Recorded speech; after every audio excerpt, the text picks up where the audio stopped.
So we are looking at transformations, and we're going to relate them to matrices, but first I'm going to do a little review of transformations for you. So if we look up at our graph, and if we translate left 5 and down 3, all that means is we're going to go from each point, we're going to go exactly what it says, left 5 and down 3. So if you want to pause the video a little bit and try it on your own, you're welcome to. I'm going to pop the answer up there, though. So all of these points are left 5, down 3. And you can tell it looks exactly like the same triangle here. Okay? Nothing else has moved. So we're just adding and subtracting. That's all we're doing to these coordinates. Okay? So if we hop back here, the new coordinates you should have gotten were these. Okay? And what actually changed? So all my 5 went to a 0, 2 went to a -3, my 2 here went to a -1, 5 went to a 2, 3 went to a 0. So what's actually going on here is we are changing them based on these guys. So I'm taking my x values, left talks about x values, right? Left and right is your x-axis. And since I'm going towards the left, towards the negatives, I'm subtracting 5. If I went towards the right, I would be adding. And then going down 3, up and down is my y-axis. So I'm going towards the negatives again, so this is a minus. If I had gone up, I would add that value.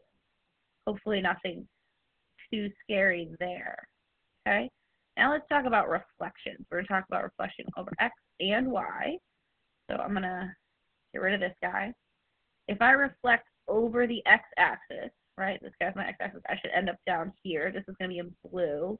And then if I reflect over my y-axis, it's going to be over here. That one's going to be in red for you. Okay?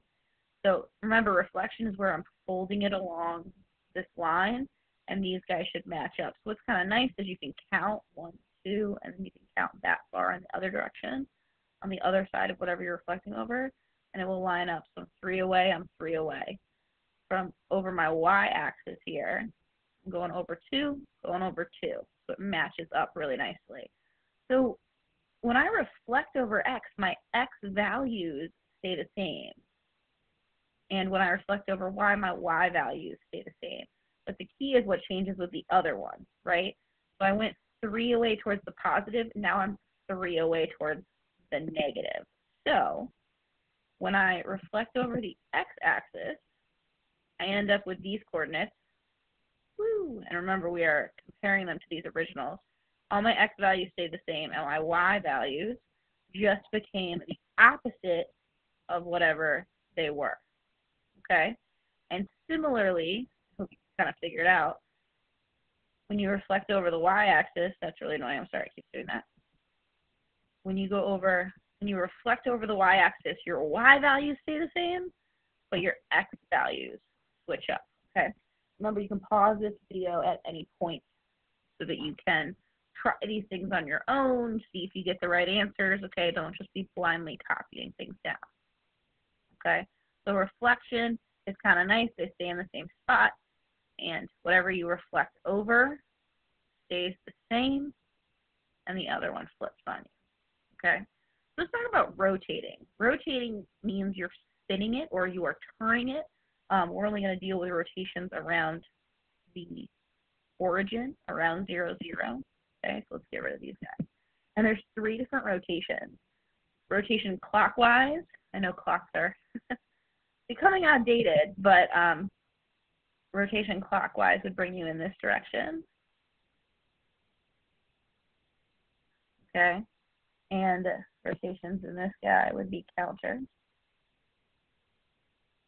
All right, counterclockwise. And you only see that with 90 degrees, because if you go 180 degrees, it doesn't matter which direction you rotate, you're still going to end up down here, okay? So you're going to see 3 different rotations here. I believe your clockwise one is going to be in blue. Your counterclockwise will be in red, and then your 180 degrees is going to be, I believe, in purple, because that's fun. Woo! And you can see that it's actually spinning, right? This vertical line turned into a horizontal line, then it turns back into a vertical line, then it turns back into a horizontal line. So you can kind of go all the way around here. I like using clockwise versus counterclockwise. You might also see 270 degrees, but if I go clockwise 270 degrees, the same as counterclockwise 90 degrees. So we're going to stick with clockwise and counterclockwise for class. Okay? And if we look at the coordinates here, so my coordinate U was at 2, 3. Now it's at 3, negative 2. Where it was at 2, 3, now it's at negative 3, positive 2. Right? 2, 3 becomes negative 2, negative 3. So there is a nice pattern that's happening here. Let's take a peek, see what this pattern looks like. Okay.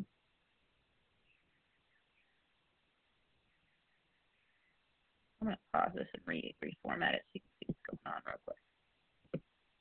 All right. So our original point was 5, 2 becomes 2, negative 5, 2, 5, 5, negative 2, 2, 3, 3, negative 2. So these two are flipping places, and the y values are becoming negative for this clockwise.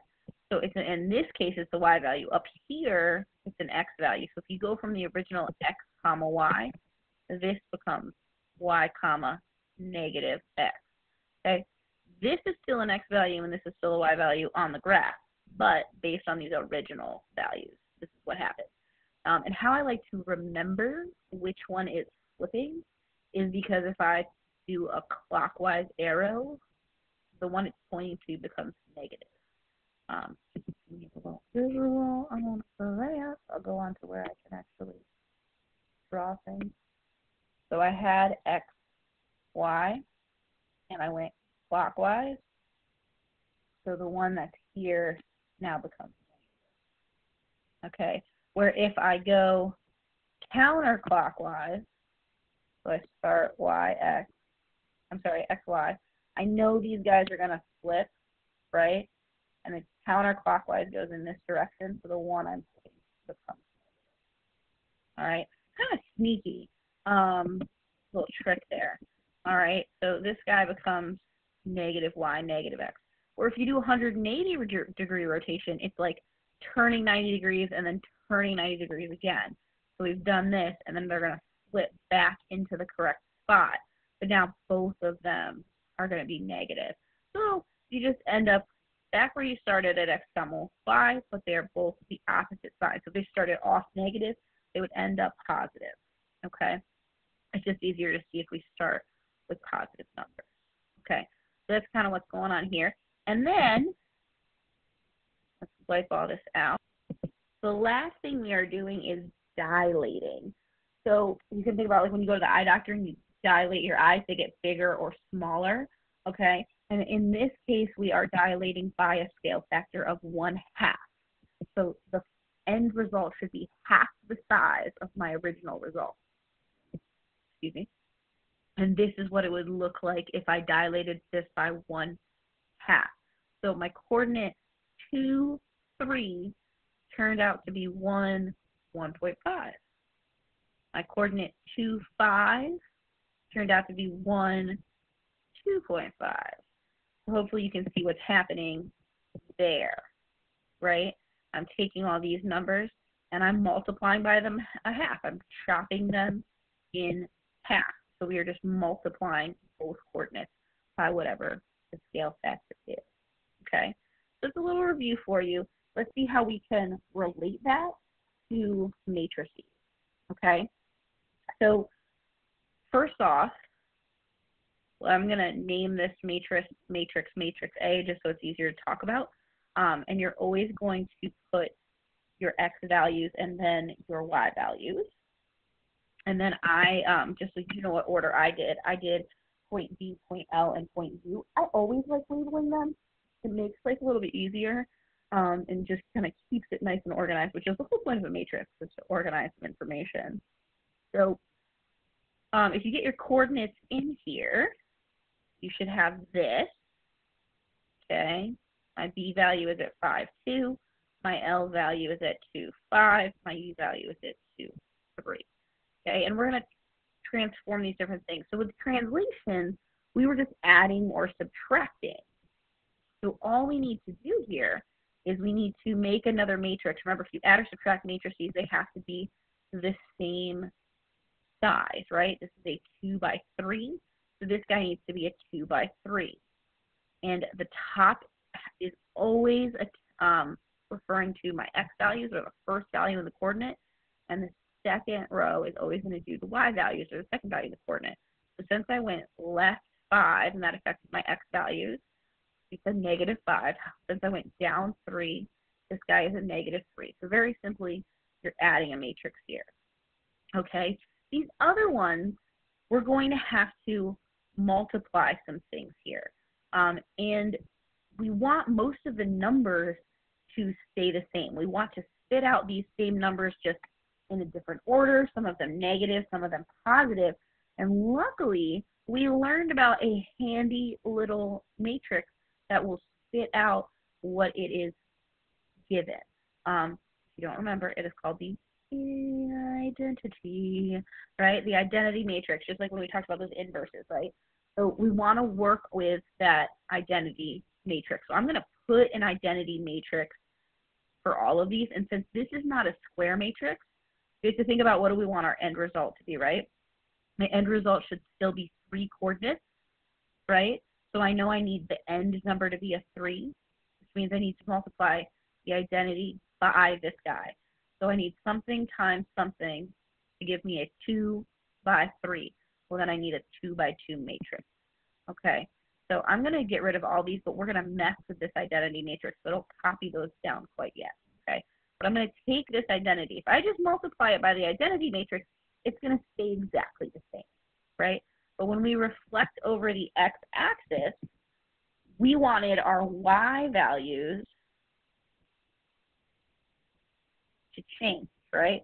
Or we wanted them to be the opposite sign, right? So my y values are changed by my bottom number.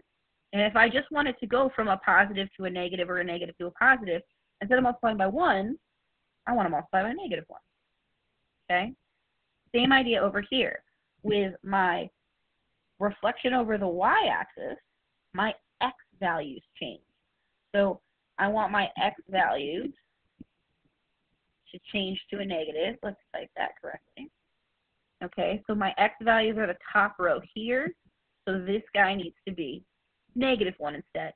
And you can test it out. You should test it out. You should not blindly agree with me. You should absolutely take this guy, multiply by here, and prove it to yourself. It's not going to take you long to see the identity matrix. Okay, and I expect that you are going to do such a thing.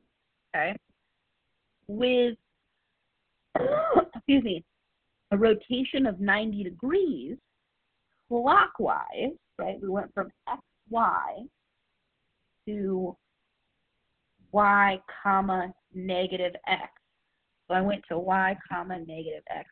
So they changed places, and the second one became negative. So how can I take them and change places? Well, it's really sneaky.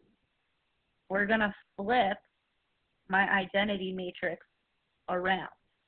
It's really kind of cool when you work it out.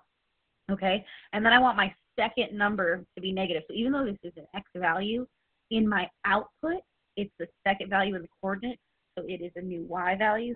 This second one becomes negative. Okay, when we're flipping the other way, we wanted y to become negative, and then our x was positive.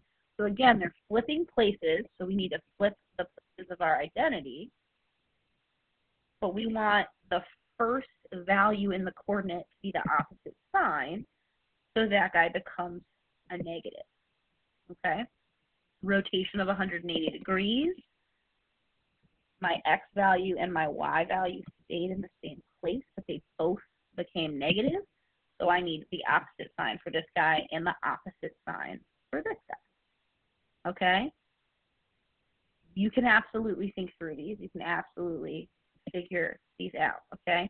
And then dilation, what happened with that dilation? Well, we just multiplied all of our coordinates, right? Well, we know how to do that. That is just a scalar multiple by whatever the dilation is. So in this case, it was 1/2. Dilation, if the dilation was 3, multiply everything by 3. And then that would be distributed to every single element, making it 3 times as large as it was to begin with. Okay?